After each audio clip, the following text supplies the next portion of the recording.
Marina, and welcome to episode 13 of the BDO Rethink. This morning I'm joined with Brett O'Reilly, CEO of EMA, and Kirk Hope, CEO of Business New Zealand. Apologise for the little hiccup this morning. That's just Wi-Fi and technology. To kick off this morning, as you know, through these series, we've been talking about businesses restarting, resetting and looking at their strategy going forward. Today, I thought it was a good opportunity to talk to two people who have been working tirelessly to help businesses in this restart and rethink. Two CEOs who represent a significant part of New Zealand business, particularly fighting for the causes, trying to get businesses to restart in what is an incredibly difficult environment for you out there. So the drill is there'll be a 15-20 minute presentation from each. There's an opportunity for you to ask questions of Brett or Kirk. Just go to your chat box, put those questions in, and then I will field those to Brett and Kirk. This is an opportunity to hear what, as I said, two significant organisations are doing.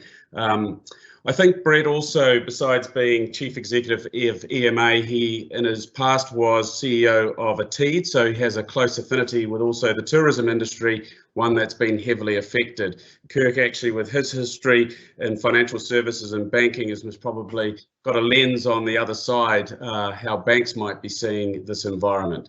So I ask you to sit back and listen to the presentations. Brett, we'll kick off with you.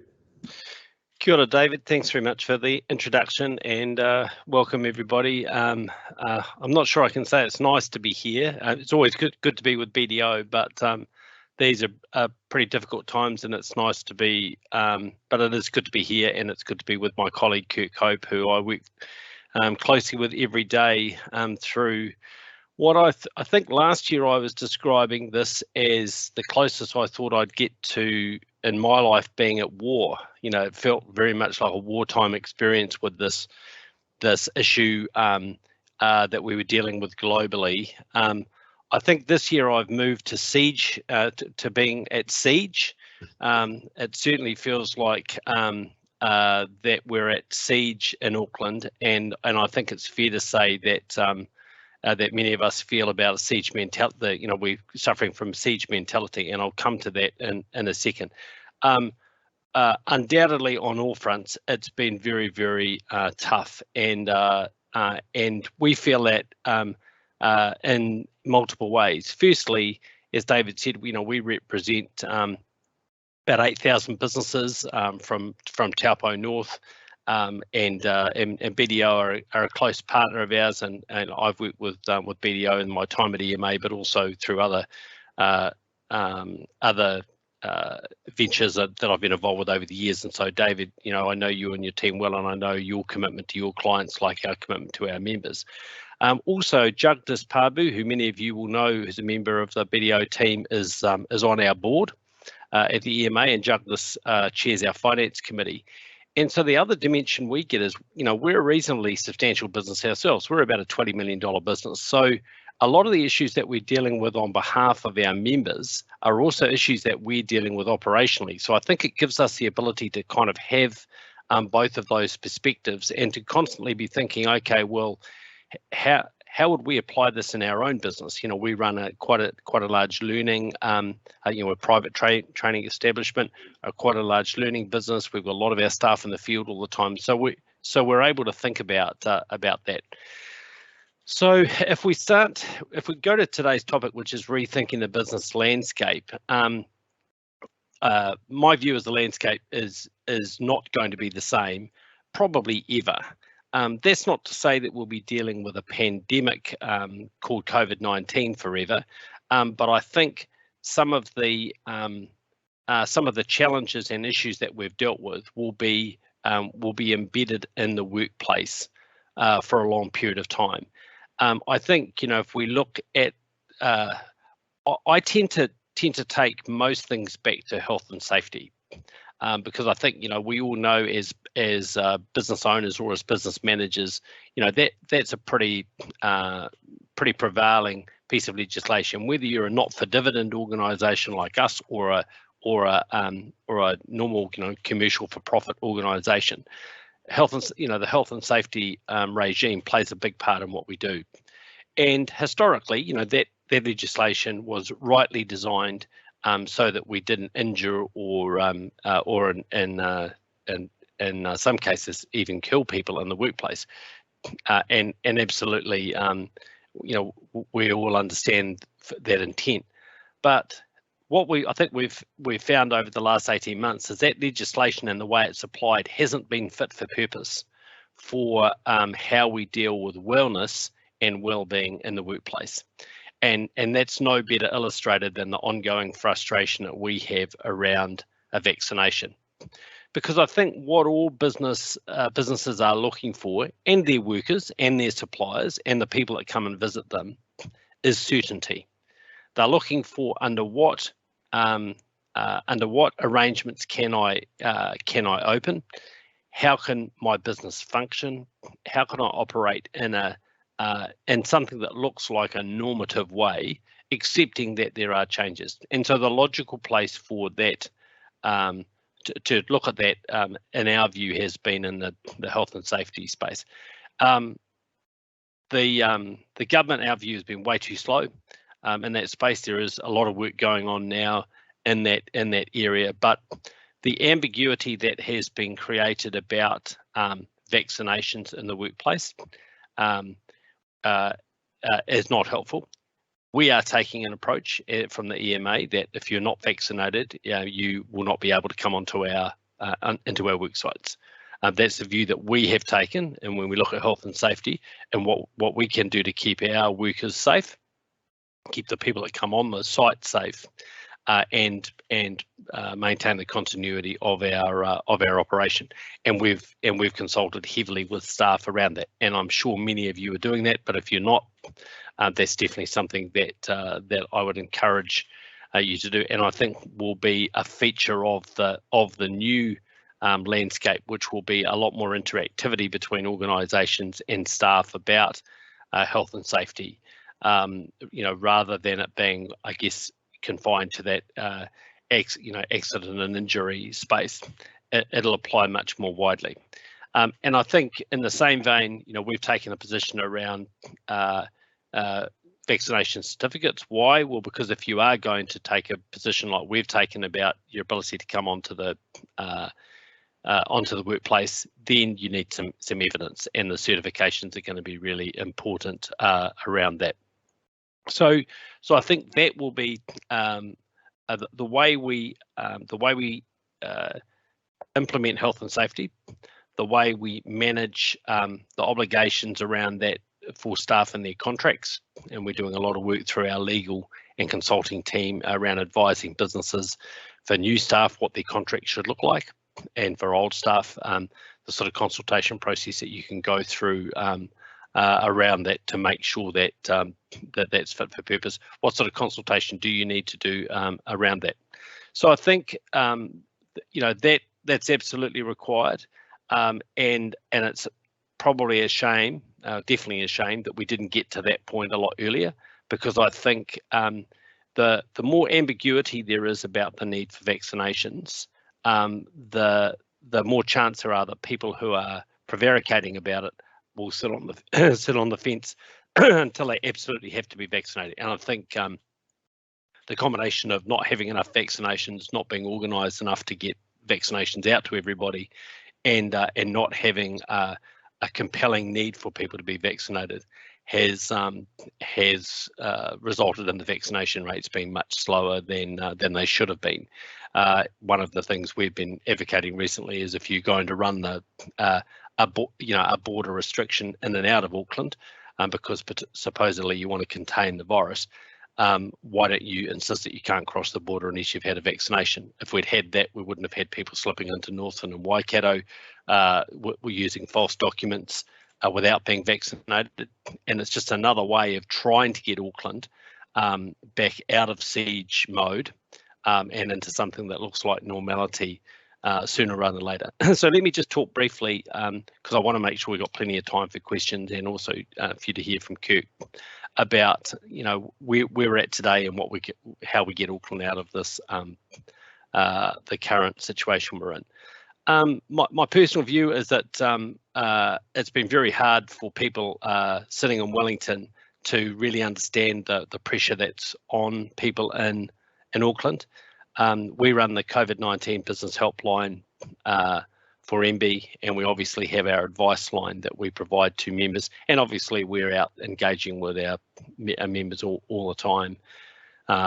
And I've never seen in my working life, which is quite long, that the amount of frustration, tension, anger, sadness that is in the business community. And I think unless you're in it and living in it, then I think it's really hard to understand that. I think it's a bit of a shame the government didn't appoint a minister to be based in Auckland to actually, you can't exactly get out and about, but at least you could be directly talking to people and understanding that situation. But that ship has sailed.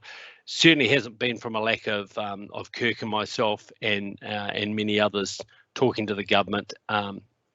But I think unless you're in it and experiencing it, it's hard to understand it. I've found myself talking a lot about mental health with government agencies in the past few weeks, and I've seen it with my own team. Our staff are all working.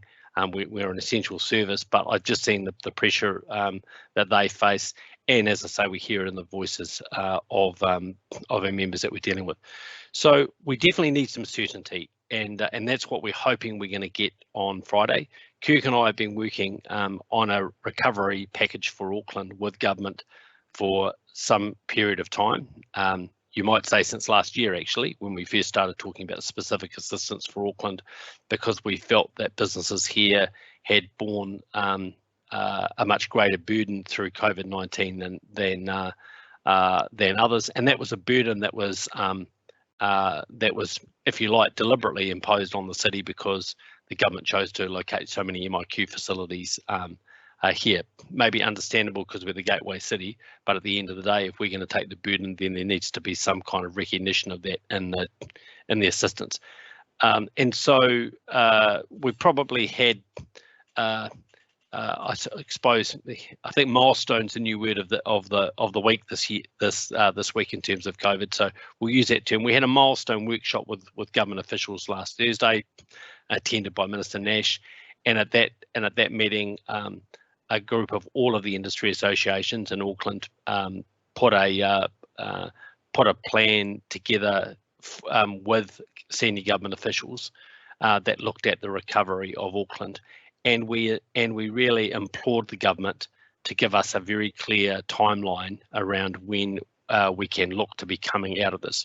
We asked for December 1st on the basis that by the government saying that they'll have this new traffic light system in place by the end of the month, and then that would get, so essentially we'd go into something like an alert level 2 for 4 weeks, and then we'd be in old alert level 1 or green by the 1st of December at the latest. Why that date? Well, because we also understand that the vaccination certificates will be available by then, on your phone, and so that will make that easier for businesses to be able to use that to track what people are doing and obviously get other people vaccinated. In the meantime, businesses need financial assistance. No two ways about that. Wage subsidy and resurgence payment, great, but don't cut it for a lot of businesses. We know that. We know that businesses are hurting much more than that. So we've asked for targeted assistance for Auckland businesses.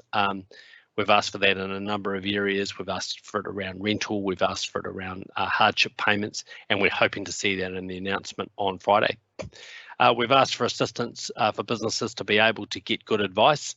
Many businesses are facing really difficult decisions around restructuring, so the ability to tap into the Regional Business Partner Program to get advice is really important. We've asked for funding for mental health for businesses. Having been a business owner myself, I know that most New Zealand business owners kind of leave those decisions about their own mental health till after they've considered their staff and other people. But we need to recognise that these are unprecedented times for business people. This is way worse than I think the global financial crisis because of just the impacts that it's having on people. And so we recognise that some people are going to need a lot of help, and won't have a lot of cash to be able to fund that, and they're going to put their cash flow into trying to keep their available cash and equity and debt into trying to keep their business flowing, not into themselves. So we need to think about how we support people through that process. And as I say, from the work we've been doing with our helpline and advice line, we can feel that tension. We can see it. I can see it in the emails of frustration that I get from people, some of whom I know really well, and who I can just see are at the end of their tether. And I think we've got to understand what's the plan to then restart the economy, because kind of getting to the point where we can go back to normal or a new normal, and let's say that's the 1st of December, which is much later than we had hoped originally. That's okay, but then what's the plan beyond that? I'm pleased that the National Party are stepping up with their own recovery plan, which they're going to announce at 10 o'clock this morning. And I think we need much more political discourse around what is the recovery plan for New Zealand. We need an opportunity for more people to provide advice into the process. I mean, these are such unprecedented times, and there's no way that a small group of people located in Wellington have the solutions to all of the problems. When the private sector has been able to provide input and has been able to provide input, I think we've seen the innovation. If you think right back to the beginning of the pandemic last year, it was a bunch of private sector people who put together a plan to get PPE into the country, when clearly, as we later saw from Official Information Act disclosures, despite what we were being told, there was not enough PPE here. And so it's a great group of business people that stepped up to the plate, put that to the government, and put to them the urgency of going into lockdown at that time.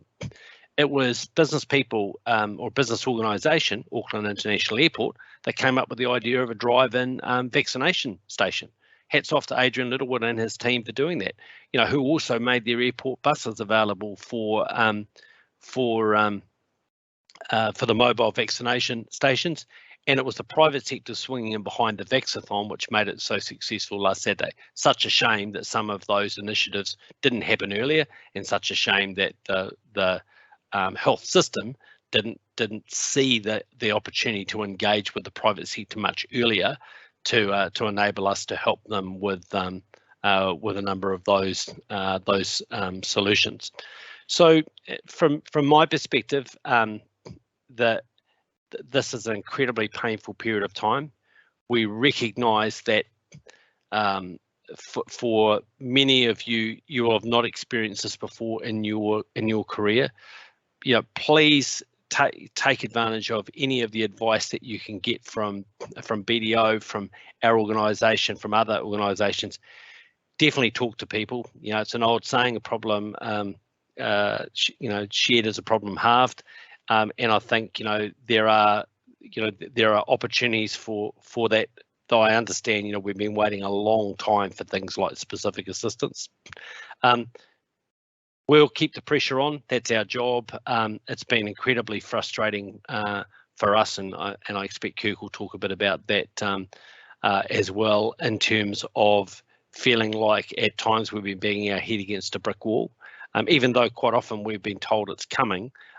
So is Guy Fawkes and Christmas, and neither of those things are going to help Auckland businesses out of this the situation.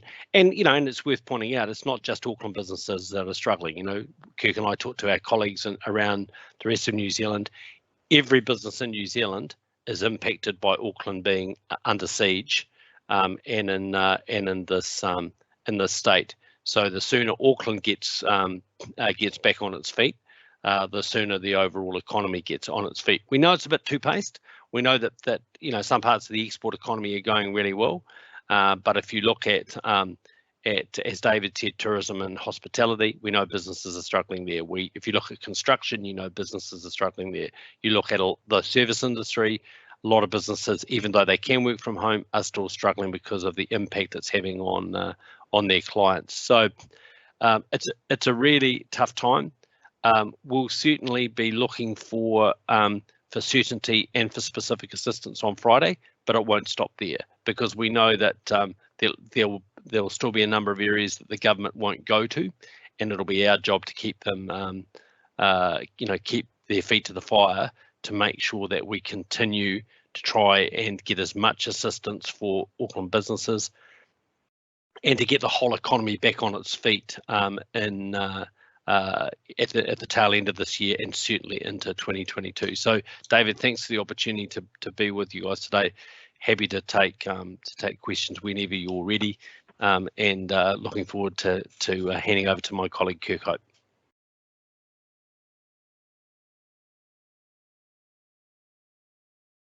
Thanks, Brett.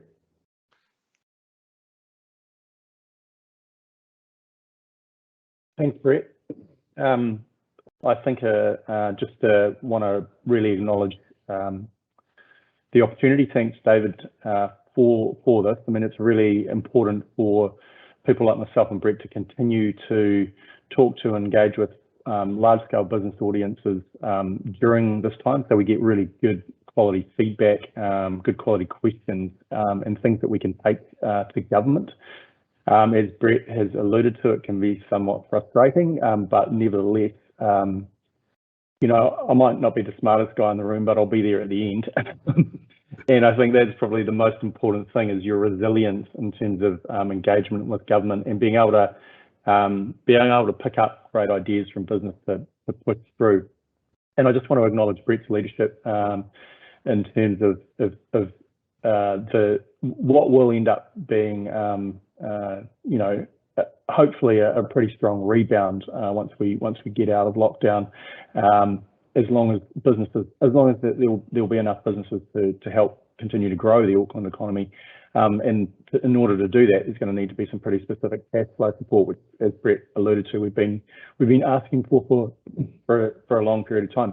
I'll just make a couple of comments really about kind of the current situation, and then I thought I might fast forward a little bit and look at some of the long-term issues that the economy, society, and New Zealand businesses will have to face. And there are around three things that I'm specifically going to talk about. Quite big long-term challenges in infrastructure, climate change, and energy. But I'll just make some more comments on the pandemic. I think Brett really covered off one of the challenges with the current set of circumstances, that businesses really feel helpless because they have no control. In a normal economic downturn, actually businesses have a lot of control because they know they can anticipate what's going to happen. Unfortunately, when other people are making the decisions, and they're often pretty arbitrary decisions, and they're not well communicated, it's incredibly difficult to plan or have any control. And I think what we really sense is a lot of that lack of control and that frustration for people who are really used to kind of being masters and mistresses of their own destiny. So I just want to acknowledge that, and that will have a significant mental health impact, as Brett has talked about. And so hopefully there is some support available for that for business owners, because we need businesses to continue to be entrepreneurial and to continue to grow. That'll enable us to really, as we saw with the first lockdown, really leap out of this. And we've seen it around the globe, actually. It's one of the reasons why inflation not only is strong in New Zealand, but you're seeing inflationary pressure around the globe. The rebound has been strong. Business can spring back, but there's got to be support to enable it to do that. Just another comment about the pandemic. Before this lockdown, if Brett and I went around the country and talked to businesses, often the biggest challenge they'd be facing is skills. And what people would say, we just can't get the people. And that was a function of actually what I was just talking about, growing pains, the great and fast leap out of the previous lockdowns, if you like. And this is a function, again, I guess, of a lot of frustration which is focused around business, that that the government have created a set of controls around, for example, immigration, which have really constrained the ability of businesses to meet what is very clear and very strong demand for goods and services. Now that just adds to and piles on the frustration. One of the things I just want to quickly talk about is Minister Farfoy, who's the Minister for Immigration, made a pretty important announcement that enabled about 110,000 people on kind of temporary visas to stay in the country and to gain permanent residence in New Zealand. Probably one of the biggest changes in immigration in at least the last 10 years would be my observation. That actually enables some of these families to come in, so that the number becomes about 165,000. All that does, though, I just want to say, all that does is enable the people who are already here to remain here. It doesn't look at what the skills that we need. It doesn't look at the skills that we need for future growth, and that's a real frustration that we have with this government. It's very here and now. There's not much thinking going into the future, and the thinking that is going into the future, and I'll cover off some of it, is often, you know, I'd say there are good opportunities to challenge it from a public policy perspective, which is what we try and do to get more rigor into it.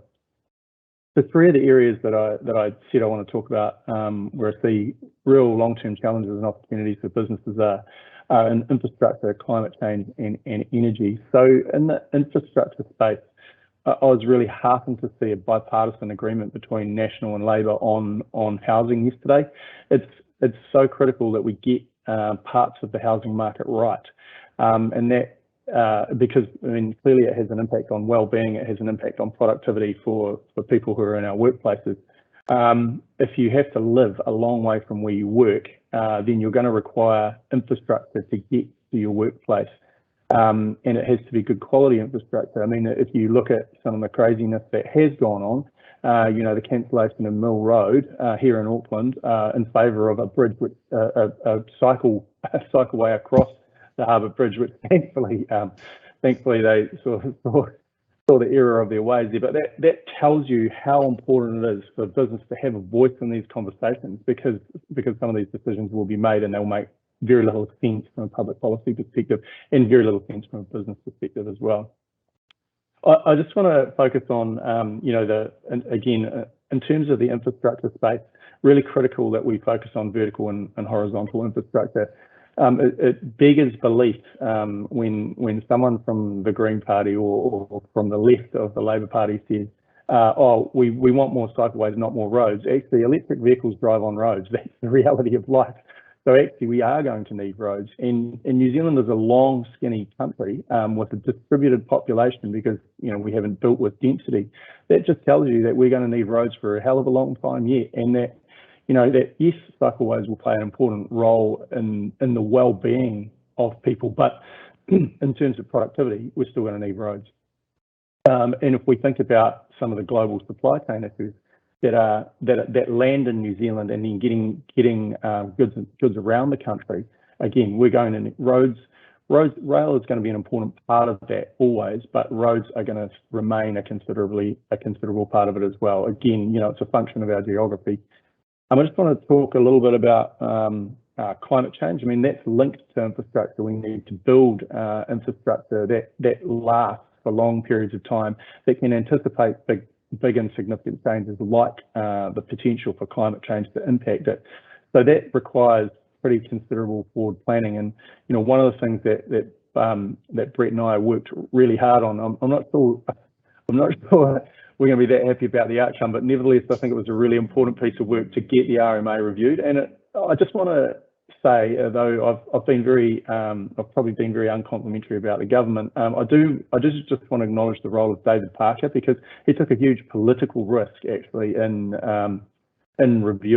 choosing to review the Resource Management Act. You know, it's something that hadn't been done in the way that he's chosen to do it for 30 odd years. So you've got to give him credit for that. As I said, the outcome remains to be seen, but we are as ever hopeful, and of course we will continue to try and influence those outcomes to ensure that there is a better balance between business decision making and the environment. Because one of the reasons that we wanted to improve the RMA is actually what we saw and what the Environmental Defence Society saw, one of the organisations that we worked with, was that not very much good infrastructure was being built very quickly, and it was extremely costly, and B, the environment was no better off. In fact, it was worse off. So you've got a piece of legislation which is slowing everything down and providing no tangible benefits for the environment, which is what it was geared up to do in the first place. So that's a good reason to change something when the objectives aren't being met in any meaningful way. So look, as I said, we'll continue to work away on that because it's so critical to ensuring that we can get good quality infrastructure built in New Zealand that lasts long periods of time. So I'll just cover off climate change and energy, and I might start with energy. Again, one of the challenges I think that we face is some inconsistencies in public policy at the moment, and we've seen that through I think some early climate change decisions by the previous coalition government, and moved on by this government. And the reality is that 88% of the world's energy is still created by fossil fuels. Now that will change really quickly over the next period of time, but I mean, what it tells you is that that there is still a significant reliance on fossil fuels in other parts of the world, and the reason for that is because there isn't a natural abundance of renewables in a lot of those economies. We're lucky we've got renewables, but the challenge for us is that renewables will always only play part of the role. And that's because I think almost every economy, as they transition into more renewables where they can, or nuclear energy, for example, something which I'm not sure would go down that well in New Zealand, is that transition fuels are required. Now we've I think really hamstrung ourselves in the way that we think about our energy security for the future. So in energy, there's a trilemma that almost all energy agencies and countries think about. It's the nexus between security, equity, and environmental sustainability. Now, over the last 3 years, the World Energy Council has said New Zealand used to have a pretty strong balance across the nexus of those three factors. We've lost ground in security because we've shut out options for transition fuels effectively with natural gas. And yes, we can still use onshore natural gas, but it's becoming increasingly difficult and challenging. And almost every other country in the world is seeing natural gas as a transition fuel. So we've hamstrung ourselves in that way. I think the government made a commitment to 100% renewable electricity without having an energy strategy, and that has hamstrung us in New Zealand and will hamstring us in other ways as we think about how we move forward. The irony of a 100% renewable electricity target is that it could be achieved tomorrow, but it would come at the cost of the Tiwai smelter, which is probably one of the most efficient aluminium smelters in the world. And now that's not really making a significant contribution to the reduction in climate emissions or a contribution to better climate outcomes, if you ask me. So I get really frustrated, certainly when we're thinking about public policy, about these big inconsistencies.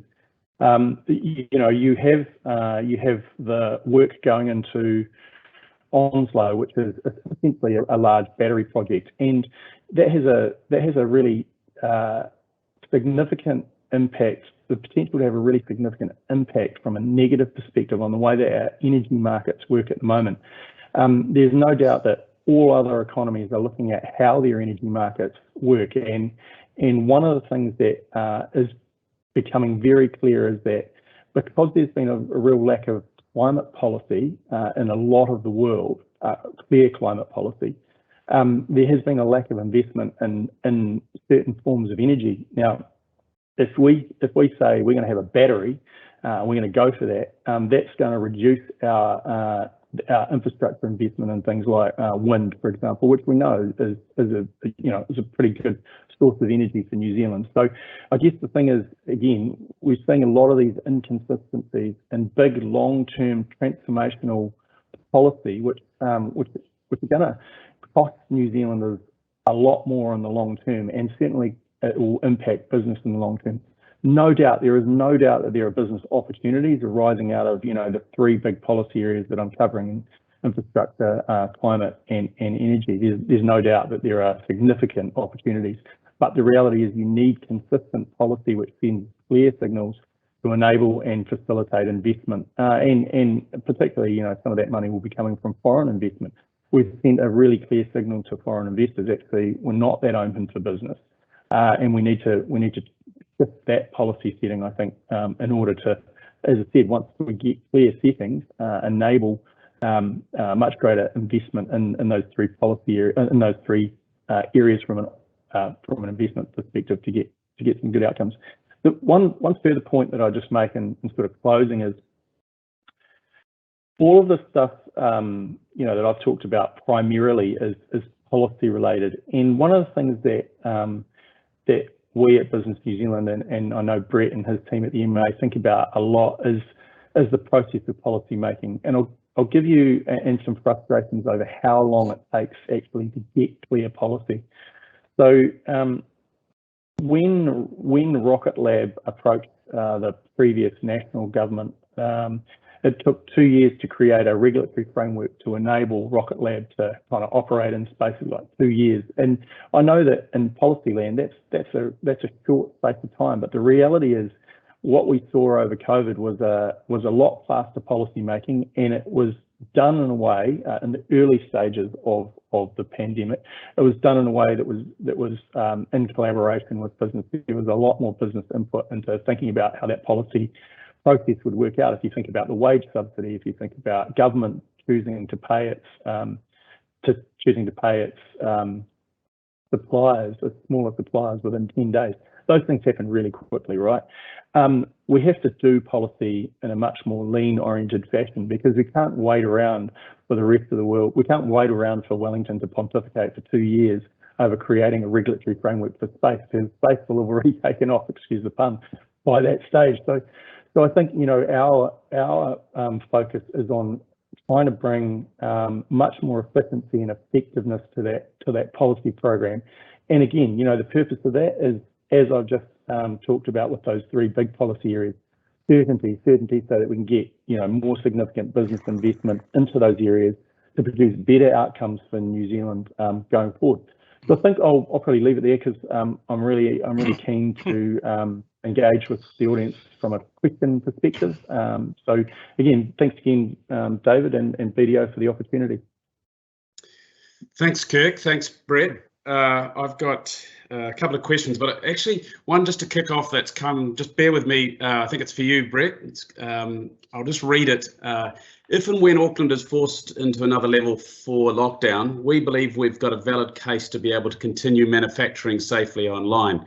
We are not an essential manufacturer.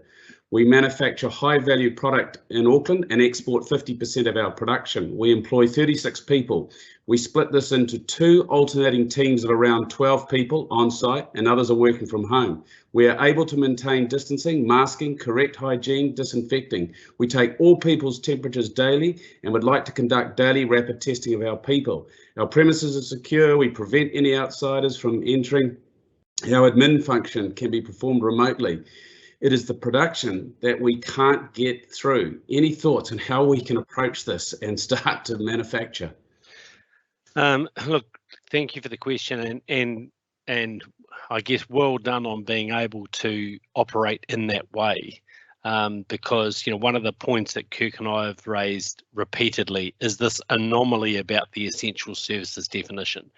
I mean, I think one fortunate thing, we don't expect to be going back into an alert level 4 situation again. And I think the government has signalled that, though, based on what we've seen over the last 18 months, I guess never predict anything with any with 100%. But I think the frustration that we've had is that where has been the reward for businesses like yours that have invested in the technology, have invested in the systems and the processes to be able to operate in what I would say is probably, I don't know your particular situation, but I'll say a world-class way of operating. Clearly you're exporting, so you're competitive on a global landscape. Instead, we're we were forced to work to an essential services definition of businesses that could open, which wasn't fit for purpose last year. No effort was made to change it, and instead businesses were expected to operate on an exemption basis. So when I talked earlier about health and safety, if you'd been applying a health and safety lens to which businesses could open, let alone an economic lens, which in your case you clearly have, then you would have a very different view, we think, of which businesses could open safely and not open safely, because I would argue that some of the businesses that we're able to open under essential services, including a couple of my local dairies, were unlikely to have the same commitment to health and safety that you do. And so one thing is for certain, so send me your details, please, because I'm going off to an advanced manufacturing industry transformation plan workshop after this. I'm one of the co-chairs of that, and it's a point we've made repeatedly in that, but also very happy to take up your case with MB just in the event that we do, heaven forbid, have to get back into that situation. But we need to get fit for purpose regulations around this stuff. This won't be the last pandemic that New Zealand ever experiences. And if we've learned one thing over the last 18 months, we need a much better framework around how we manage the whole thing. And we could spend a lot of time talking about that. So please send me your details. The BDO team will have them if you don't, and yeah, let us know how we can help. And it would be great to highlight your business as a case study of how you've managed to operate, because again, I think that's the problem with being stuck in Wellington. There's actually a lot of good stuff happening on the ground down here by businesses, but if you're stuck in Wellington, how are you ever going to see it? Thanks, Brett, and that's it's a generous offer. So that's from a chap called Wayne. So please contact either your BDO partner or go on the EMA website. You'll pick up Brett's email. That leads into the next question for you, Kirk. Great segue. Thanks, Brett. Key ministers have never owned a business. Why doesn't the Prime Minister come to Auckland, see how businesses are suffering? Has Kirk and Brett invited the Prime Minister and Grant Robinson to Auckland? Last week, a police officer attended 5 youth suicides in a week. People are suffering. It's going to get worse each day. Auckland needs urgent help. Why aren't they coming up here? Great question. Yeah. Great question. Have we specifically invited key ministers? No, we haven't. But they are there are a number of ministers that are actually Auckland ministers. There is one minister here at the moment, is my understanding. But I mean, I totally agree. They need to come up and see what is going on on the ground. I think there are a number of senior officials who are based in Auckland, and actually one of the things that I'd say is that does help. It's not enough, and I know one thing that Brett has advocated for previously is almost an Auckland control centre, so that you've got key ministers here, you've got key officials, so you've got clearly businesses, and you can make decisions a lot faster and on the ground of seeing what's going on. So it's not just a health decision in conjunction with ministers who are in Wellington. So I think we've argued for that for a period of time. We've had no luck with it. But I think if you think this is here for a certain period of time, then that's a way to help be more responsive to what's going on the ground. Brett, you touched on December 1 date. In fact, it's the first time I've really heard a date. And I understand the frustration that people are having, but why can't they just communicate and lay a plan out? Why can't they be far more explicit and say it's this date, this is where we're working to? It's like they seem to like to keep us in cloud. Yeah, look, it's very frustrating, David. It's very frustrating, David. I think, I've almost stopped watching the stand-ups now because I just get so frustrated by them. Because I think, so often the the language and the messaging seems to be pitched to, if you like, the lowest common denominator, you know, and we've worked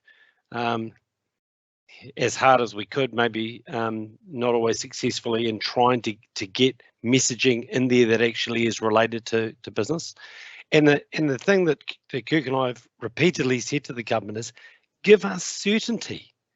You know, so as recently as a workshop last week, and that's why we landed on the 1st of December, not because we thought it was, you know, we'd like to be open earlier, but you know, we just, you know, businesses have to make decisions for those people that can be certain they're going to be open in next year. You know, they need to make decisions around annual leave for staff. They need to decide, you know, what are they going to do over December, and we just chronicled through those issues. So I think it's fair comment, as you heard earlier, that there isn't a lot of insight into how business functions, and the sort of decisions that businesses are having to make. And I just think I really don't understand. I mean, I understand why there is uncertainty from a public health point of view. We all understand that.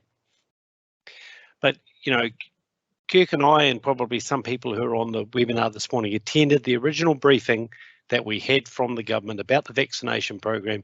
It was, I can't remember when it was, but it was in Auckland, I'm going to say March or April earlier this year. And after we had the presentation from senior ministers and Ashley Bloomfield, I asked the first question, and my question was, what's the time frame and what's the reward? And here we are, sitting in October, and we're still asking the same questions. What's the time frame and what's the reward? So what's the reward for people getting double vaccinated? I mean, I'm guessing probably most of the people on this webinar, if they have been able to get vaccinated, have been. And we've been saying repeatedly, what's the reward?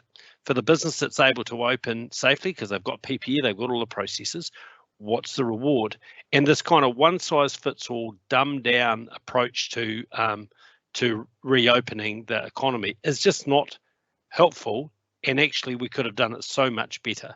I think having an agency that isn't a health policy agency and isn't the Department of Prime Minister and Cabinet that actually has its foot in these business issues and is based in Auckland would have helped significantly around some of these things, because I think there have been always opportunities to try and nuance decisions to allow businesses here and there to be open. We did a lot of work with the building industry to get some building manufacturing businesses open, but it was very piecemeal and it was blimmin' hard. And I think if people had been here, if they'd been able to go and see that a lot of those factories were automated, they had really good systems and processes, then I think some of the hypothetical risk that they saw around those business opening would have disappeared. You know, I think sometimes seeing is believing in these situations. So, yeah, the fact that I think there's just too much distance. You know, most crisis management tells you that you need to be on the ground as close as possible to the crisis to make the best possible decisions. That hasn't happened in this situation. That leads to a question. Actually, there's a number of questions coming, and I'll put it to you, Kirk. We've seen obviously two industries where the government has said you need to be double vaccinated, but the questions flying through here is about mandatory vaccination. At what point is it illegal for us to turn away employees who are not vaccinated?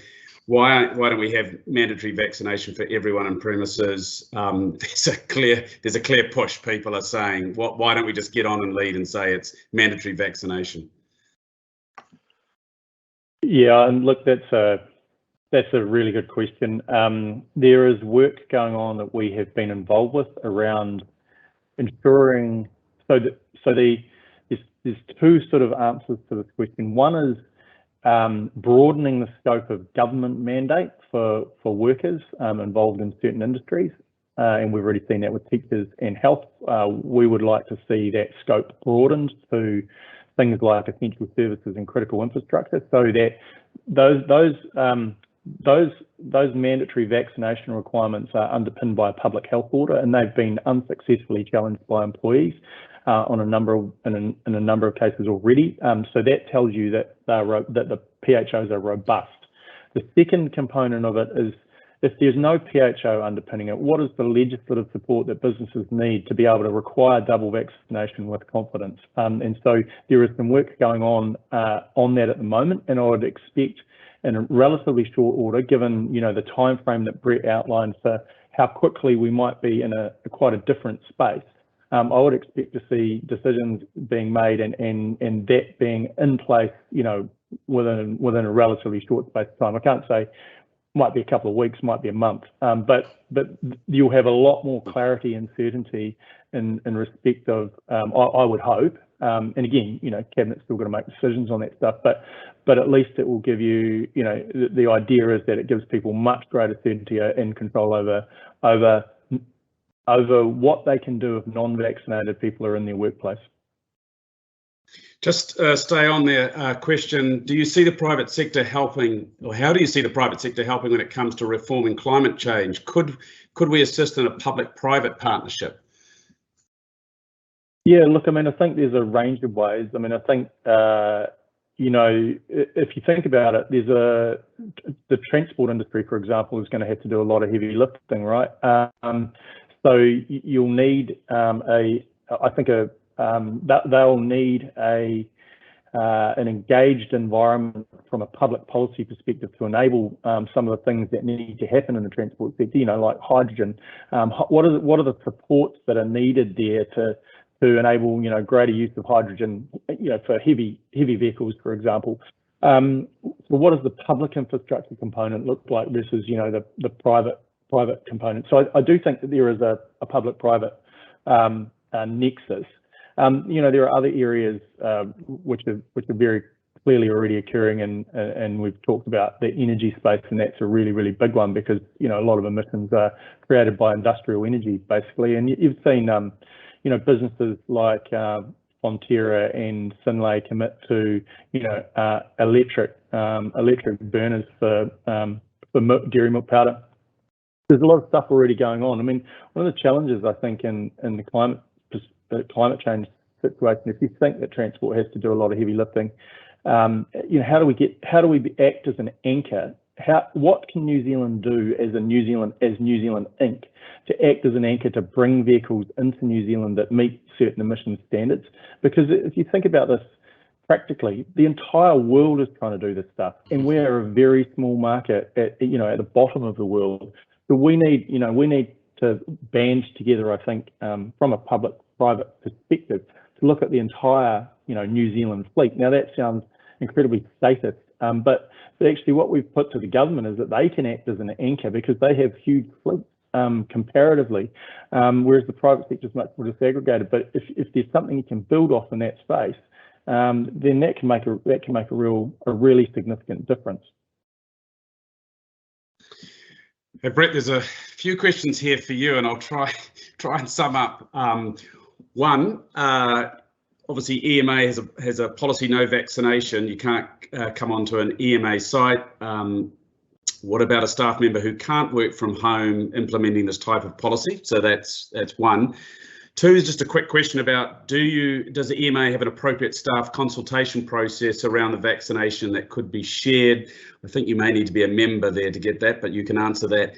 And third, just which parts do you think businesses will change forever and never return? So three there, sorry. All right.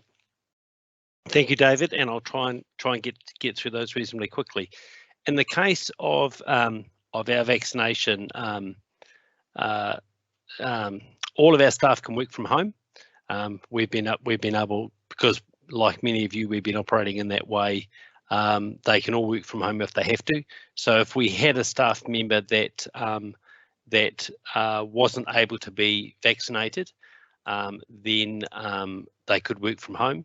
But we've made it very clear that our expectation is that all of our staff will set the right example and get vaccinated, and so that they can participate in the workplace. So we haven't had any staff members so far of our 90 plus staff who have indicated that they're not going to get get vaccinated. We definitely had some who hadn't been vaccinated.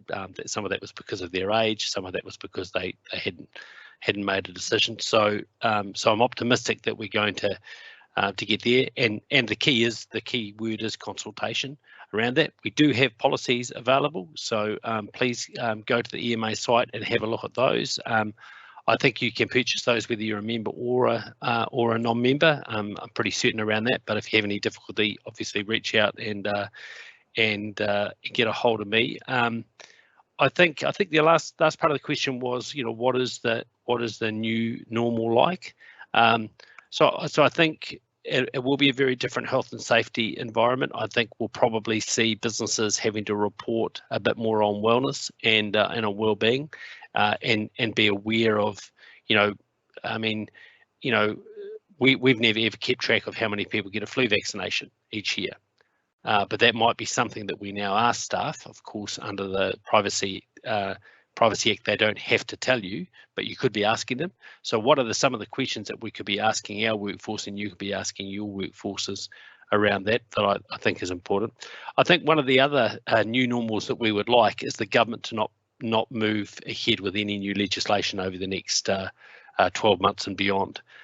We think businesses definitely need a breather. We know that there's a stack of of legislation, including fair pay agreements, which we don't support, and across the Business New Zealand network that we don't think are required in the workplace. So we would hope that the new normal results in us not being hammered with even more rules and regulations to implement in the next 12 to 24 months while we're trying to get back on deck. So I think it'll be in those employment relations areas and in that health and safety environment that we'll see the greatest changes, and of course the international border. And we haven't talked much about that today, but it's an area we've been pushing the self-isolation pilot, it would seem, for over 12 months, and at last we've got a bit of movement there. But the international border will be something that we'll obviously have to really think carefully about as a country. We've managed to do it in agriculture in the past. There's no reason why we can't apply that same kind of knowledge and innovation into how we manage people in and out of the country. And I think people like Ian Taylor have proved that the private sector's got something to offer.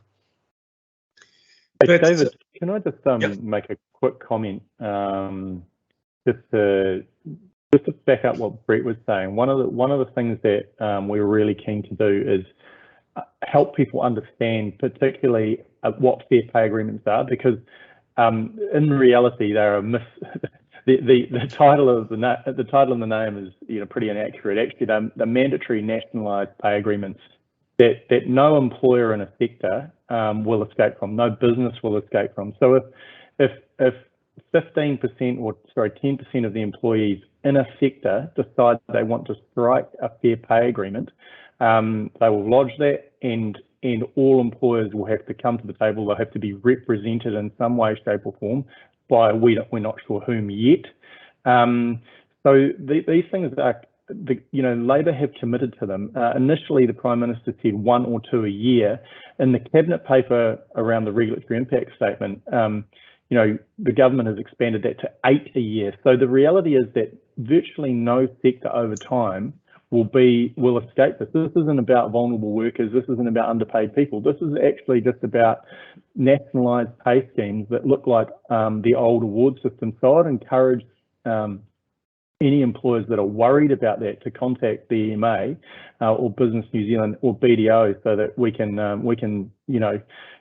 ensure that that we can get your view, because we're trying to push back hard against these things. We don't think they're not moral, let alone legal. Can I just wrap up a question, and it's probably, I think you could answer it quickly, Brett. In discussions with government, is there a view about the future of immigration? So I suppose, how much are you pushing Minister Whāwhoi about actually allowing those borders to be open for new people coming in? Many industries can't keep pace with demand unless we have ability to be able to find employees. I think it's absolutely critical, David. It's why I touched on that border issue before. we know that New Zealand doesn't have enough skilled workers in almost every sector, even in the health sector, where we know that, one of the reasons we can't expand ICU capacity is we don't have enough staff. So the government absolutely has to address this, and they have to understand that, and we've definitely talked to ministers, and some have talked about it publicly, have to understand that these highly skilled people unlock employment in New Zealand. They don't replace employment, they unlock employment for New Zealanders in so many sectors. So that's a case that we'll continue to raise really hard. We've certainly raised it with Minister Farfoy. The Minister of Finance has been really closely taken a close interest in immigration, and we've been doing some work with him before we went into this series of lockdowns. So yeah, we won't rest until we get that sorted, because we know that that's such a major a handicap on growth for so many of our businesses. Hey guys, Brett, Kirk, on behalf of all the participants, on behalf of BDO, hey, thanks very much, guys, for the work and effort that you guys put in. One of the questions earlier was, do you guys have downtime? I think at the moment, neither of you must probably have any downtime. We really do appreciate the efforts both your organisations make. Brett has said reach out to him. I know Kirk is very accessible. We at BDO, we want to help you businesses get back. For those who are struggling, reach out for the support and help that we can provide. Just to remind people, the next series, number 14, is on the 24th of November. And it's looking at new tax rules for rental properties, share trading and trusts. I do note there are a couple of questions which I'll forward on to Mark and Ian about tax losses in businesses that are really suffering and how to deal with those losses. So I might just ask those guys, I will ask those guys to touch on tax losses and some benefits there for you. I'm just going to have a quick plug. I know a number of industries are suffering. One in particular that BDO is helping with is the hospo industry, particularly cafes, restaurants, bars and the likes. That industry is hugely impacted here in Auckland and suffering badly. Blair Duncan from Red White Cellar has set up a Give a Little Help for Hospo page, plus also there's a website, Help for Hospo. BDO is instrumental in helping support that. Money is going via our trust account, so it's very above board, and then that is being actually given out to those in the hospo industry, in particular, just food vouchers for those guys to be able to buy and support their families. So that is a very good cause. You could have a look at the Give a Little page or on their website. Guys, again, thank you very much for coming along, being part of this 13th series of Rethink. Food for thought, definitely. Keep striving for an earlier than December 1 balance date to get back, thinking accounting, to get back to work. We need to be down into level 2 and 1 sooner than later. Thanks very much, guys.